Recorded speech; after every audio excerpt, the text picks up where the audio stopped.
The Rivers State House of Assembly don't pass 200 billion naira supplementary bill for the construction of the Port Harcourt Ring Road. Them do this one after the chairman of the other committee on appropriation, Afoji Igwe, submit a report to the House after a public hearing. Afoji wey talk on why them sharply present a report, come talk say every stakeholder wey join for the public hearing agree and chook mouth in favor of the project. Public hearing revealed that the general public approved of the contents of the 2023 supplementary appropriation estimates as they were laid forth. 2. The Rivers State 2023 supplementary appropriation is 200 billion naira only and will be sourced from loans and bonds. 3. The Rivers State supplementary appropriation projections for 2023 solely include capital expenses, bracket open, sectoral and planning, bracket close, and focus on deepening infrastructural development, construction, rehabilitations, and repairs in our dear state.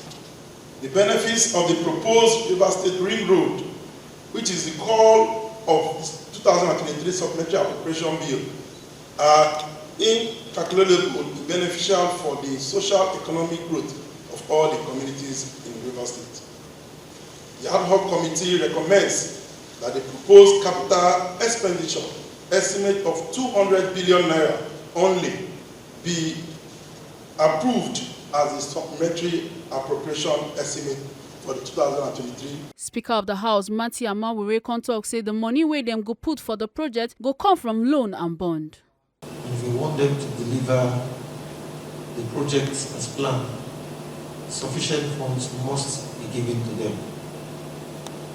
And other states of the Federation have been asking how those river states make it. How do we start projects and commission them within the lifespan of the same administration as we witnessed under the last administration? Part of it is sufficient funding of huge projects such as this. So the request here is clear, and the source for the funds are stated, the amount stated, projects to be done stated. From Port Harcourt, Ekata Ojisoli, TMC TV News.